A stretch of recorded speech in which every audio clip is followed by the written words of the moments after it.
با سلام، من نسرین از جامعه فارسی زبانان هستم. هدف ما از ساختن این ویدیو اینه که پیام‌های مهمی رو در رابطه با کووید 19 با زنان باردار فارسی زبان به اشتراک بگذاریم.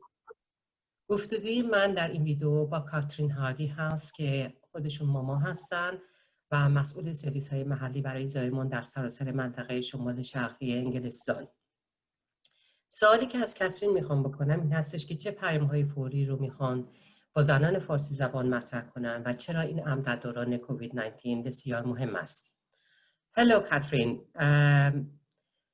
What urgent messages do you want to share with women in the Farsi speaking community and why is this so important during COVID-19?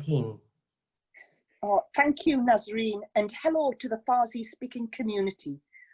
Thank you for helping us today. As you've said, I'm Catherine Hardy. I'm a midwife and I'm the local maternity systems program lead for the North East. We're really concerned because recent analysis by Oxford University shows that COVID-19 is having a disproportionate impact on Black, Asian and minority ethnic pregnant women. They're all at increased risk of becoming unwell with COVID-19. Black pregnant women are 8 times more likely to be admitted to hospital with COVID-19 than white pregnant women, while Asian women are 4 times more likely. This concerns us. We don't yet know why this is happening, but we can assure you the government is taking it very seriously and has commissioned research to find out. Meanwhile, we want to make sure the NHS is doing everything we can to reach out, reassure and support those pregnant women and new mums most at risk. We want to share messages that can protect expectant mothers in your community. So, firstly, we want to advise pregnant women to get help early. Don't delay. It's very important to act quickly if you're worried about your health or the health of your unborn baby. For example, if you feel a changed pattern of fetal movements, get in touch with the maternity unit where you are booked to have your baby immediately. And we want to reassure you all that the maternity services are still open. Services for pregnant women are still running throughout this awful pandemic. And we want to stress that women should always attend appointments unless they have symptoms of COVID-19. ترجمه آنچه که کاترین گفتن این هستش برای فارسی زبانان. با سلام و تشکر از کمک شما امروز شما. همینطور که گفتین من کاترین هاردی هستم. من خودم یک ماما هستم و که اینجا بهش میدوایف میگن و مسئول سرویس های خدماتی محلی زایمانی در سراسر منطقه شمال شرقی انگلیس. تحقیقات اخیر که دانشگاه آکسفورد برای NHS انجام داده نشون داده که ویروس کووید 19 تاثیر نابرابر و نامتناسبی رو بر روی افراد قومی سیاه‌پوست، آسیایی و اقلیت‌های قومی داره و ما بسیار نگران هستیم. تمام زنان باردار اقلیت‌های قومی در ریسک بالاتری در رابطه با کووید 19 هستند. زنان سیاه‌پوست 8 برابر بیشتر از زنان سفیدپوست در خطر بستری شدن در بیمارستان در مورد زنان آسیایی این احتمال 4 برابر هستش. البته این عمیقاً ما رو نگران کرده. ما هنوز نمیدونیم که دلیلش چیه، اما میتونیم به شما این اطمینان رو بدیم که دولت با جدیت این مسئله رو داره پیگیری میکنه و تحقیقات رو برای کشف این امر شروع کرده. همزمان با این مسئله ما میخوایم مطمئن بشیم که NHS تمام تلاش خودش رو برای اطمینان و پشتیبانی از زنان باردار و مادران جدیدی که میتونن در معرض خطر باشن انجام بده. ما میخوایم پیام‌هایی رو که میتونه از مادران باردار در جامعه‌تون محافظت کنه به اشتراک بذاریم. راهنمایی اولیه ما به خانم‌های باردار اینه که برای گرفتن کمک سریعا اقدام کنن. اصلا تأخیر نکنید. این خیلی مهمه که خانم‌ها به محض اینکه نگران سلامت خودشون یا سلامت بچه در دوران بارداریشون بشن سریعا اقدام کنن. به عنوان مثال اگر متوجه تغییری در نحوه جنب جوش بچه در داخل شکم بشوید، سریعا با اون مرکز خدمات زایمانی که برای زایمان بچه‌تون باشون نوبت دارین تماس بگیرید. ما همچنین میخوایم این اطمینان را به زنان بدیم که سرویس های خدمات زایمان هنوز در دسترس هستن و کار میکنن. ما میدونیم که مردم فکر میکنن برخی از این خدمات NHS کاهش یافته یا به تعویق افتاده به خاطر اینکه بیمارستان ها در حال درمان بیمارستان ویروسی هستن، اما سرویس های خدماتی برای زنان باردار هنوز هم در دوره اپیدمی ناخوشایند برقرار هستش. ما میخوایم تاکید کنیم که زنان همیشه باید در نوبت‌های خودشون شرکت بکنن مگر اینکه علائم کووید 19 رو داشته باشن. حالا سوال من از کاترین خواهد بود که چگونه افراد میتونن برای گرفتن با سرویس‌های خدمات زایمانی تماس بگیرن و نوبت بگیرن. Catherine, how does someone make contact with the maternity services to get help? So all women have a community midwife and must book in with the community midwife as soon as they think they are pregnant. The community midwife is linked to the GP surgery. So if you're pregnant and haven't booked in with the community midwife, contact your GP now to be put in touch. An interpreting service is available to all women. Please inform all health professionals that you meet that you'll need an interpreter and say which language is needed. Then they will organise this appointment for you. During the pandemic, appointments are in a combination of virtual, online appointments, face-to-face and telephone. This depends what the reason for the appointment is and at what stage of pregnancy you are. The community midwife will explain this to you. Check with your community midwife or hospital where you're booked to have your baby if you can bring a partner with you for support. Most hospitals have now relaxed the restrictions. However, not all can because of the size of rooms, for example. We know the pandemic outbreak has caused some people to worry about seeking help from the NHS. There's been a decrease in attendances for some NHS services, and we want to reassure people that the services are safe. Social distancing is practiced wherever possible.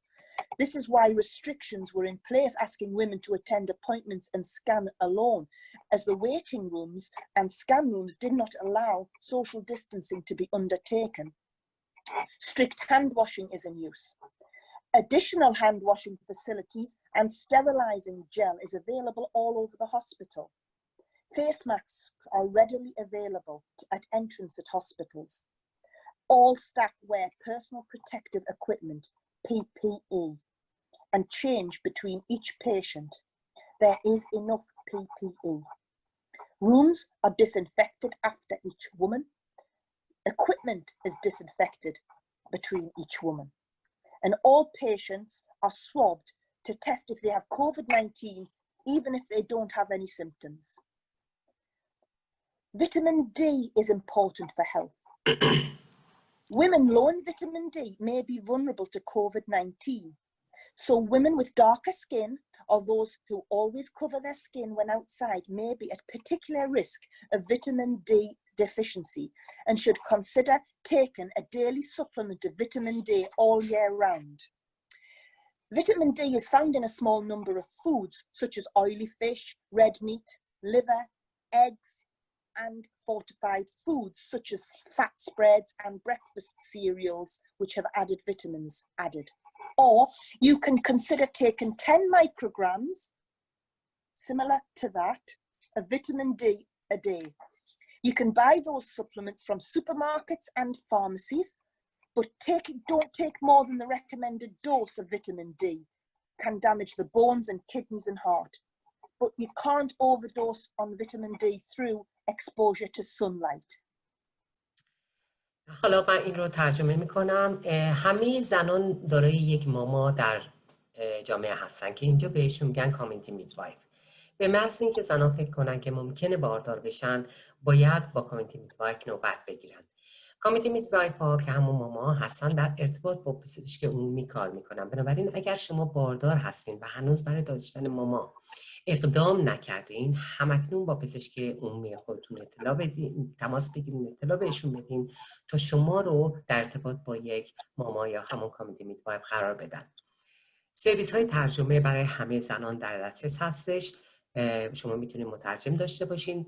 لطفاً به تمام متخصصان بهداشتی که شما ملاقات میکنید بگید که به مترجم نیاز دارید، اسم زبان لازمه خودتون رو بهش بگید. بعد تمام متخصصان بهداشت، پزشک عمومی و ماما این کار رو برای ملاقات شما ترتیب میدن. در این دوران اپیدمی نوبت‌ها یک ترکیبی از ملاقات‌های آنلاین هستش، تماس‌های تلفنی، ملاقات‌های حضوری. این بستگی به این داره که علت قرار ملاقات چی باشه و در کدوم مرحله از بارداری هستیم. کامیتی میدوایف که همون ماما میشه این موضوع رو برای شما توضیح خواهد داد. میتونید با ماما یا بیمارستانی که برای زایمان بچه‌تون نوبت دارین چک کنید که آیا میتونین با همسرتون که حمایتتون میکنه در نوبت حضور داشته باشین یا نه، یعنی همسرتون باهاتون باشه در دوران نوبتتون، در موقع نوبتتون. اکنون بیشتر بیمارستان‌ها محدودیتشون رو در این مورد کم کردن، ولی نه همشون. مثلا بعضی‌ها به دلیل سایز اتاق‌هایی که دارن نمیتونن این مسئله رو قبول کنن.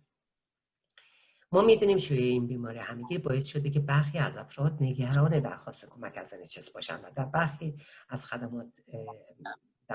خدمات NHS تعداد نوبت‌ها کاهش پیدا کرده.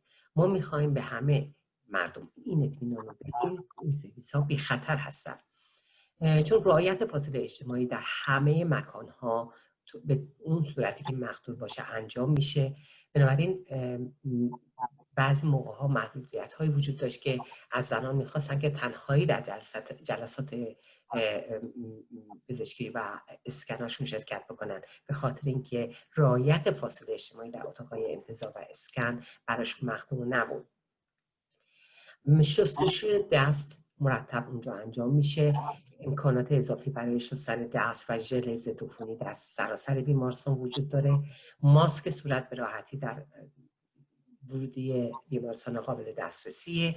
تمام کارکنان لباس‌های محافظ مخصوص خودشون رو دارن که همون PPE نامیده میشن و در فاصله دیدن هر مریضی و هر نوبتی با فرد جدید اون رو عوض میکنن و مقدار کافی PPE همون لباس‌های محافظ براشون وجود داره.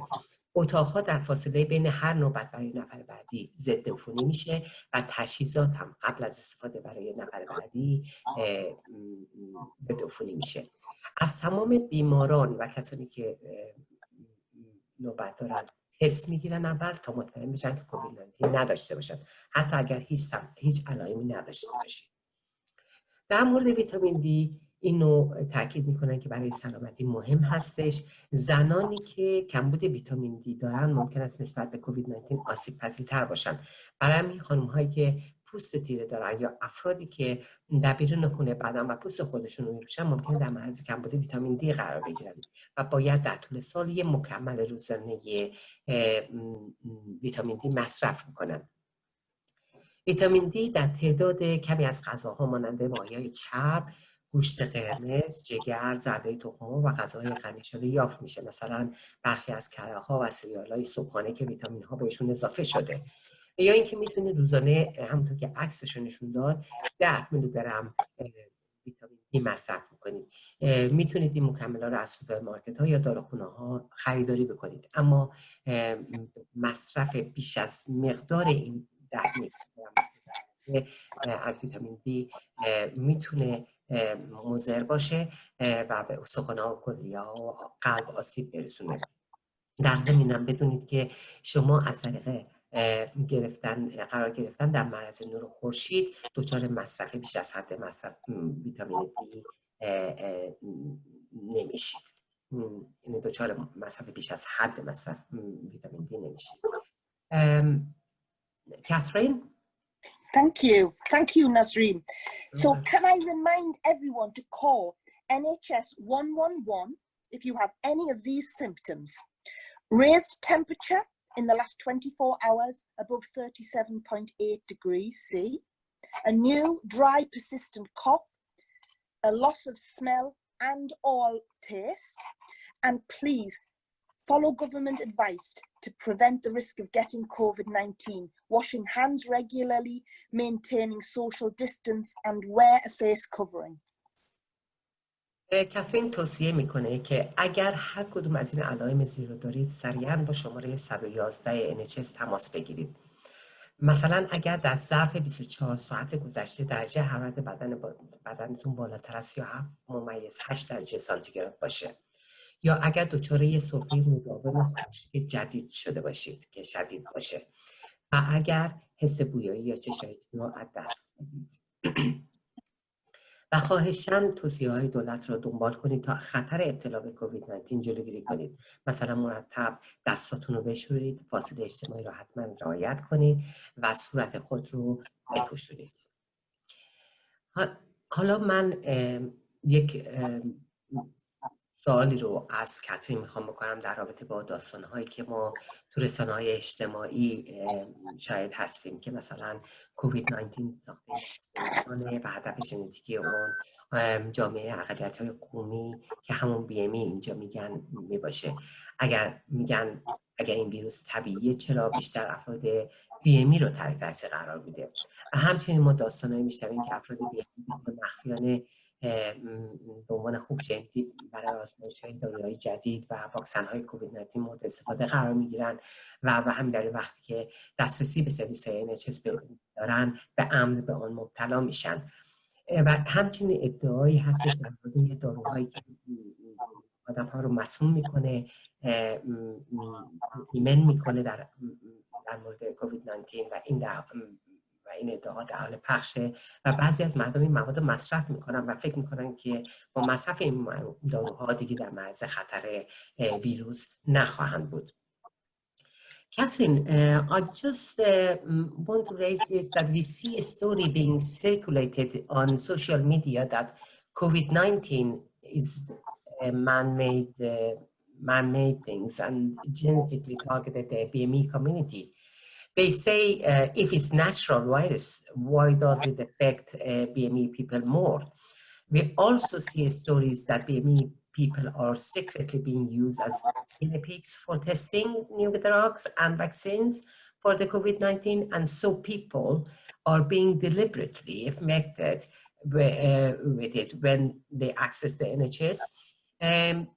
There is also claims about medicine that gives immunity are also circulating in the community, and some people are taking these and think they are safe. Right. So thank you, Nazreen. Viruses do mutate naturally and sometimes create forms that humans have no immunity to, and there's no evidence the virus is man-made. We don't know yet why it adversely affects people from the BME community more. However, research is being undertaken to find out. There are worries that perhaps the BME families, they don't get help quickly enough because they are afraid or because they don't think they're ill enough. And then by the time they do seek help, they're severely ill. This is why we're urging pregnant women, don't stay at home thinking they will get better. Please get checked over, even if you don't feel very, very ill. I want to reassure everyone that we're in this together and no one is being used as a guinea pig for testing new drugs without their consent. Some of my doctor friends from a white background have volunteered to help find a vaccine. The checking process for taking part is very strict, and I want to reassure everyone that we are working on finding a vaccine to protect us all, but this is being undertaken through a very strict process so as not to place anyone at risk. There is no current vaccine available for COVID-19. No current medication has any effect on this new virus. Many universities across the world are working on a vaccine to protect us all, but this isn't expected to be ready soon, so as it must go through vigorous checks before it's judged to be safe and effective. When a vaccine to protect us all is available, there will be a national campaign for everyone to receive the vaccine, regardless of race or ethnicity. I will be certainly having the vaccine myself. We'd be very worried if anybody believed they're immune by taking some untested drug or believing in a false claim. They could be putting themselves and their families at even greater risk of infection with COVID-19 if it means they don't take the precautions of washing hands, social distancing and wearing a mask.